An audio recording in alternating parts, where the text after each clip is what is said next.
हमेशा की तरह मैं लेकर आया हूं आपके लिए एक और सेंटेंस और इस सेंटेंस में छिपा हुआ है एक एरर और आपको पता लगाना है कि वो एरर क्या है। लेकिन इसके लिए जरूरी है कि आप वीडियो को एक बार पॉज करें, एरर का पता लगाने की कोशिश करें और उसके बाद जब आप वीडियो प्ले कर रहे होंगे तो आपको मिल रहा होगा सही जवाब, सही एरर और उसके पीछे का रीजन। तो स्टूडेंट्स, मैं मान के चलता हूं कि आपने वीडियो को प्ले कर दिया होगा। अब बारी है इसको एक्सप्लेन करने की और इसमें एरर बताने की। स्टूडेंट्स, लिखा हुआ है if you do a mistake while solving the problems it's okay. अगर आप कोई गलती कर देते हैं किसी भी प्रॉब्लम को सॉल्व करते वक्त, किसी समस्या का हल निकालते वक्त, इट्स ओके, कोई बात नहीं। Because mistakes help you learn and improve your skills, क्योंकि यही गलतियां आपको सिखाने में और आपके कौशल और स्किल्स को इंप्रूव करने में मदद करती हैं। तो ये तो था इसका मतलब। अब बात करते हैं कि इसमें एरर कहां है। तो स्टूडेंट्स, जो एरर इसमें है वो है इस फ्रेज में जो लिखा हुआ है डू अ मिस्टेक। अब आपको थोड़ा धक्का लगेगा। अब आप कहेंगे सर ये तो एरर हो ही नहीं सकता। बिल्कुल नहीं हो सकता और आपका ऐसा मानना सही भी है, सही भी है। कोई भी होगा तो वो यही कहेगा कि इसमें एरर नहीं है और इसके पीछे एक पुख्ता कारण भी है कि इसको एरर नहीं होना चाहिए। और वो कारण क्या है, आइए देखते हैं अगली स्लाइड पर। स्टूडेंट्स, इस स्लाइड में आपके सामने हिंदी में कुछ लिखा है और उसका इंग्लिश ट्रांसलेशन लिखा है। जरा देखिएगा ध्यान से। हिंदी में मैंने लिखा होमवर्क करना, तो आपने कनेक्ट किया कि करने के लिए आप डू का इस्तेमाल करते हैं और होमवर्क के लिए तो होमवर्क लिखा हुआ है। तो इस हिंदी के लिए जो ट्रांसलेशन होगा वो डू। इसका मतलब ये बिल्कुल सही है और ये बिल्कुल सही है। फिर आपने लिखा एक्सरसाइज करना, करने का आपने इंग्लिश मीनिंग ढूंढा, क्या होता है डू, और यहां लिखा हुआ है डू एक्सरसाइज, तो ये भी बिल्कुल सही है क्योंकि जैसे आप हिंदी सोच रहे हैं वैसे ही उसका ट्रांसलेशन आपको दिख रहा है। फिर आपने कहा शॉपिंग करना, करने के लिए अगेन डू आ गया, आपने कहा ये भी सही है और बिल्कुल सही है। फिर आपने कहा कपड़ों के इस्त्री करना, कपड़ों के प्रेस करना, आयरन करना, और करने के लिए दोबारा आ गया डू और आपने कहा सर ये भी सही है। इसी तरह से देश सेवा करने के लिए यहां पर वर्ड आ गया करने के लिए डू, देश सेवा के लिए आ गया नेशनल सर्विस और आपने कहा कि सर ये भी सही है और इसमें कोई दो राय नहीं है, कोई संदेह नहीं है कि ये गलत है, ये बिल्कुल सही है। अब स्टूडेंट्स, लेकिन हमेशा ऐसा नहीं होता। आप जैसी हिंदी सोचते हैं, आपकी कोशिश हमेशा ये रहती है कि जैसी हम हिंदी सोचते हैं उस हिंदी वर्ड के लिए एक इंग्लिश वर्ड बना हुआ है, हम उसी का इस्तेमाल करेंगे और हिंदी से इंग्लिश में ट्रांसलेट करेंगे। ऐसा हमेशा नहीं होता है। ऐसा क्यों नहीं होता है, आइए जानते हैं कुछ एग्जांपल से। देखिएगा, जब आपने कहा होमवर्क करना, तो करने के लिए आपने इंग्लिश वर्ड इस्तेमाल किया डू और आपने कहा ये तो बिल्कुल सही है और ये बिल्कुल सही भी है। फिर आपने हिंदी में यूज किया पंखा बंद करो। अब पंखे की इंग्लिश होती है फैन, बिल्कुल सही है। और आपने कहा बंद करो, लेकिन बंद करने के लिए तो हम क्लोज कहते हैं, जैसे दरवाजा बंद करो, क्लोज द गेट्स। लेकिन यहां पर पंखा बंद करने के लिए आप क्लोज द फैन नहीं बोलेंगे, आप बोलेंगे स्विच ऑफ द फैन। उसी तरीके से जब आप कहते हैं एक्सरसाइज करना, तो ये तो बिल्कुल सही है, करने के लिए डू आएगा। लेकिन जब आप यहां कहते हैं ध्यान दो, तो ध्यान के लिए वर्ड होता है अटेंशन और देने के लिए वर्ड होता है दैट इज गिव। लेकिन आपने फिर वही गलती की, आपने एज इट इज हिंदी के लिए as it is English word चुना और आपने बोल दिया और ये हो गया गलत, क्योंकि गिव अटेंशन नहीं कहा जाता, सही जवाब होता है पे अटेंशन। उसी तरीके से जब आप कहते हैं कि मुझे नींद आ रही है, the sleep is coming to me, तो ये कहना भी गलत होता है। नींद को बोलते हैं स्लीप, उसके बाद आ रही है के लिए बोलते हैं कमिंग, टू मी लिखना मैं भूल गया हूं। तो अब आने के लिए यहां कमिंग आएगा, बिल्कुल नहीं। इसके लिए आप बोलेंगे आई एम फीलिंग स्लीपी। तो आपने देखा कि ये तीनों इंग्लिश ट्रांसलेशंस हो गए गलत। तो इससे हमें यह पता लगता है कि हमेशा हिंदी के लिए वैसा ही इंग्लिश वर्ड बोल करके लिखना या इस्तेमाल करना इंग्लिश लैंग्वेज के नजरिए से गलत होता है और ज्यादातर केसेस में यह गलत भी होता है। अब बात करते हैं, अब आप मुझसे पूछेंगे कि सर ऐसा क्यों हुआ। ऐसा हुआ तो उसके पीछे कारण था और वो है ये, और इसका नाम है कोलोकेशंस। कोलोकेशन के बारे में मैंने इंग्लिश में कुछ लिखा है, एक डेफिनेशन मैंने लिखा है यहां पर। इस डेफिनेशन को पॉज करके आप पढ़ते रहिएगा, मैं आपको इसे आसान भाषा में समझाता हूं।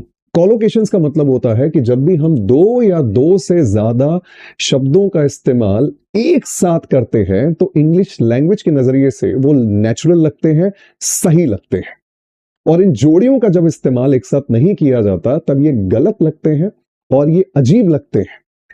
अब एक एग्जांपल मैं आपको देता हूं स्टूडेंट्स, कि जैसे पढ़ने वाले बच्चे के साथ आप किसी पढ़ने वाले बच्चे को बिठा देंगे तो उनके बीच में अच्छी बनेगी, अच्छी पटेगी, और वो स्कूल और कॉलेज के बाद भी हमेशा दोस्त रहेंगे।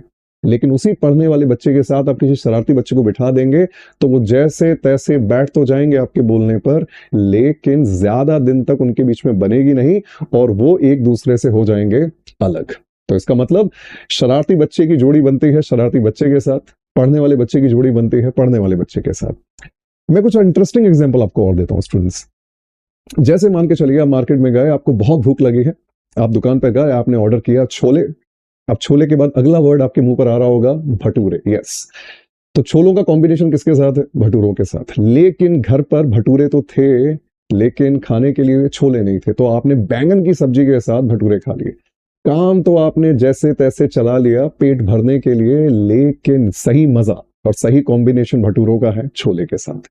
कोलोकेशंस।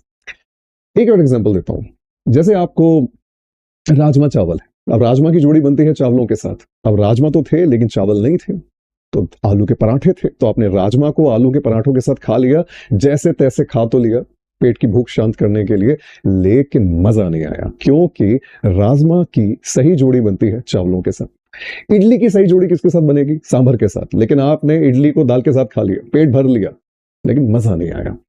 उसी तरीके से स्टूडेंट्स, जब मैं कहता हूं डू अ मिस्टेक, तो मिस्टेक के साथ हम डू बोल करके बस जैसे तैसे काम चला रहे हैं, लेकिन असल जोड़ी मिस्टेक की बनेगी मेक के साथ। तो यहां डू की जगह आएगा मेक, और इसके पीछे कारण है वही राजमा चावल की जोड़ी, वही इडली सांभर की जोड़ी, और इसके पीछे सही कारण है कोलोकेशंस।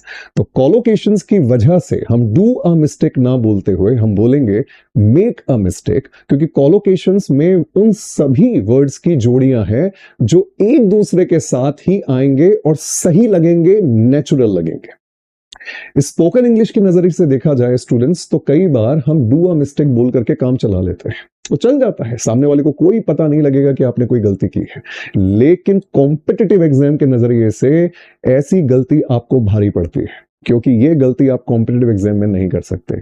कॉम्पिटिटिव एग्जाम में कोलोकेशंस के हिसाब से जो वर्ड एक साथ आते हैं, जोड़ियों में आते हैं, वही आएंगे। पढ़ने वाले के साथ पढ़ने वाला बैठेगा, शरारती के साथ शरारती बैठेगा, दोनों को आप अलग अलग नहीं कर सकते। पढ़ने वाले के साथ शरारती को नहीं बिठा सकते। सो द कारण is, the reason is make, collocation है और सही जवाब होगा मेक अ मिस्टेक। अब आपका अगला सवाल आएगा, सर क्या ये जो कोलोकेशंस हैं बस यही है क्या सर, एक ही है क्या मेक अ मिस्टेक, इसी को याद रखना है? मैंने कहा नहीं, ऐसे बहुत सारे कोलोकेशंस हैं, अच्छी खासी लिस्ट है, आपको दर्शन कराता हूं मैं उसके, देखिए ध्यान से देखिएगा। मेक के ऊपर कोलोकेशंस की एक ठीक ठाक लिस्ट है, और ऐसे और भी कई फ्रेजेस हैं। उसी तरीके से पे, वर्ड पे के ऊपर ऐसे बहुत सारे वर्ड्स हैं, जैसे कि ध्यान देना, अब देने के लिए गिव नहीं आता, यही पे आता है।